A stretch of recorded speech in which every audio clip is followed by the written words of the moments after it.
3 years ago, the Danforth Art Museum received an abrupt eviction notice, putting its collection of more than 3,500 works in jeopardy. Down and out, but not undaunted, the museum has a new life and a gleaming new space, not to mention a first-of-its-kind partnership. The Danforth Art Museum has always been a place of and for New England artists. As Framingham's only independent art museum, the Danforth has spent some 40 years amassing a collection of American art dating as far back as the early 19th century. But 3 years ago, that collection was almost undone. A year to the day after I arrived as director at the Danforth Museum, we received an eviction notice from the town. Deborah Petke, the museum's director, had just 4 months to move the Danforth's entire collection of more than 3,500 works to a new home. The boiler was 100 years old in that building, and they couldn't replace it because of the cost. So we left, and we were literally homeless. With the museum's future uncertain, Petke and her team had to make a tough choice: find a new home fast, or disperse the prized collection of American art. Fortunately, she found a new home within Framingham State University, making it the only public university in Massachusetts with a museum collection. I think having art in your backyard is a wonderful thing.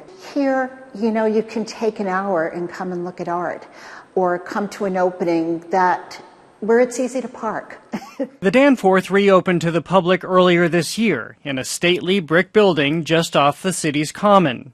Its brand new gallery space offers crowd favorites from the permanent collection, like this painting titled A Village Funeral in Brittany, finished in 1891 by Boston-born artist Charles Sprague Pierce. When you look at the details of the paintings, you can clearly tell that he's looking at photographs. The faces of women from very young to women who have had a very difficult, hard-working life. It's a very indicative of the late 19th century academic painting, particularly that American artists were doing in Europe. Jessica Rossio is the museum's curator and says the collection here is a hidden gem, featuring some of the New England area's most renowned artists. It's an incredibly high-caliber collection with names that you might not necessarily expect to find when you come out here. Many artists are from the Boston School of Painters, who studied at the Museum of Fine Arts and developed their own regional brand of figure painting. They established this kind of style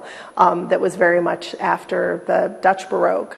Most emblematic of the Boston School, in the corner we have Philip Leslie Hale's Glitter, which is one of my most favorite pieces in the collection. It is this just very decorative woman kind of sitting in a arts and crafts interior background with like patterned wallpaper. Here you'll also find entry into the world of artist Meta Vo Warwick Fuller. This is one of the treasures, I think, of your new museum. Yes. Tell me what we find here. So what we have here is a recreation of Meta Vo Warwick Fuller's studio. And Meta Vo Warwick Fuller was a turn of the 20th century African-American sculptor who moved to Framingham in 1910 and spent the rest of her life and career here. It's all been painstakingly recreated, based on a surviving photograph of Fuller's Framingham studio, documenting her tools of the trade. I think one of the treasures of being gifted the contents of an artist studio is you really see how they worked. And we have a lot of process pieces to really get an idea of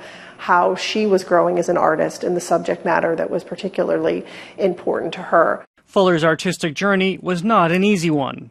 She began her career in Paris, studying the works of Rodin and befriending writer and activist W.E.B. Du Bois.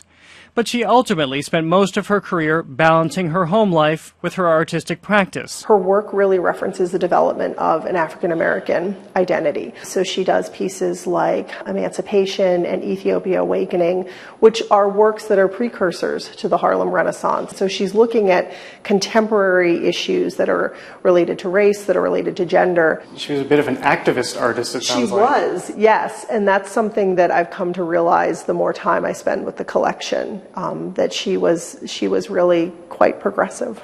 The new Danforth has also expanded its contemporary art programming, with additional gallery space for rotating exhibitions. And through the university, the museum has the chance to educate and inspire a new generation of artists, art lovers, and curious collegiates of all stripes. We need to be a sounding board. Museums should not be quiet places, I believe, in any aspect. And with a new lease on life, the Danforth is ready to make a lot of noise.